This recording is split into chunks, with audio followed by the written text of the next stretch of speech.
Hello, my name is Rheana Winstead, and this is my speech of introduction.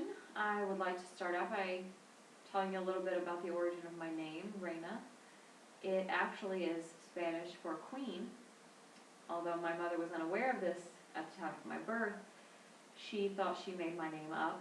Unfortunately, she realized that she had heard it somewhere else, and that somewhere else was Star Trek.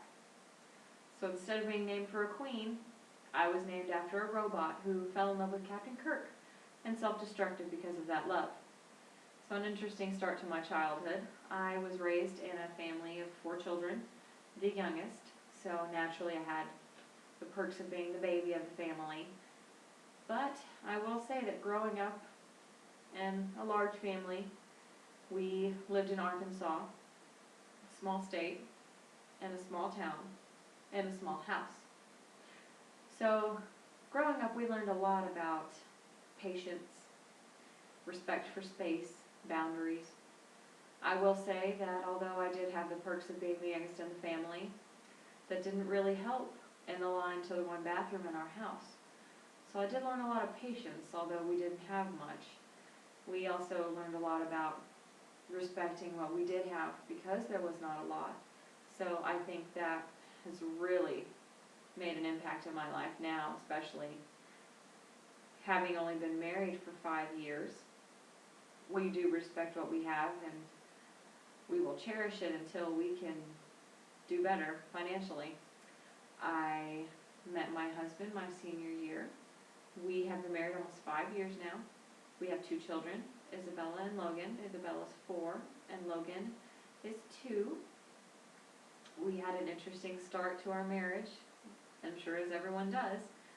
Stereotypical in-law troubles. I was raised very strictly Christian, Southern Baptist, and he was not. So naturally we had a conflict of religious beliefs. But over 5 years we're wearing each other down.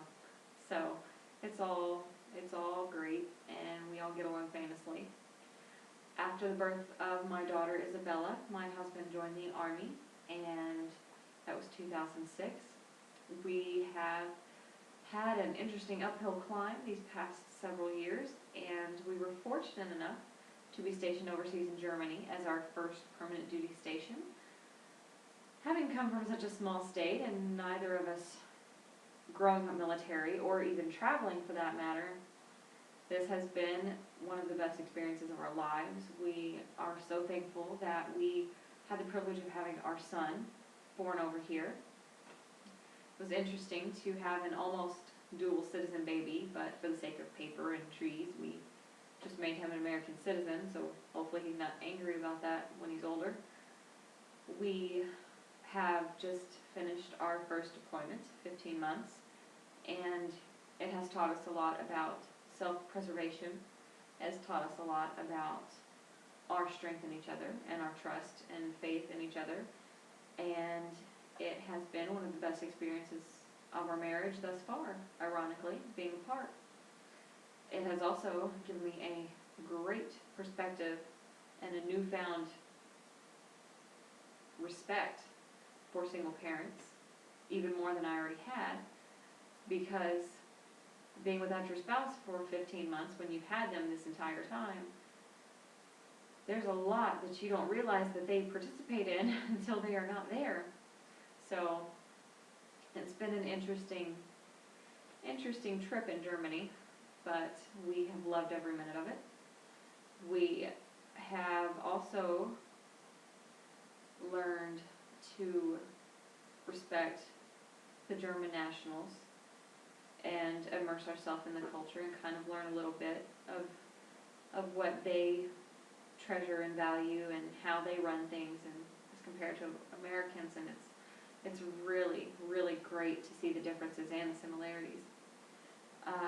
But also during this deployment, I had time to think about my career, my education. I had previously taken college courses before the birth of my daughter and had stopped when he joined the Army. Silly me, thinking that there was no possible way to take classes in Germany. I was wrong. So now that we have finished this deployment, I realized that worst case scenario, I didn't have a backup plan for him being injured or worst case scenario, being killed in action.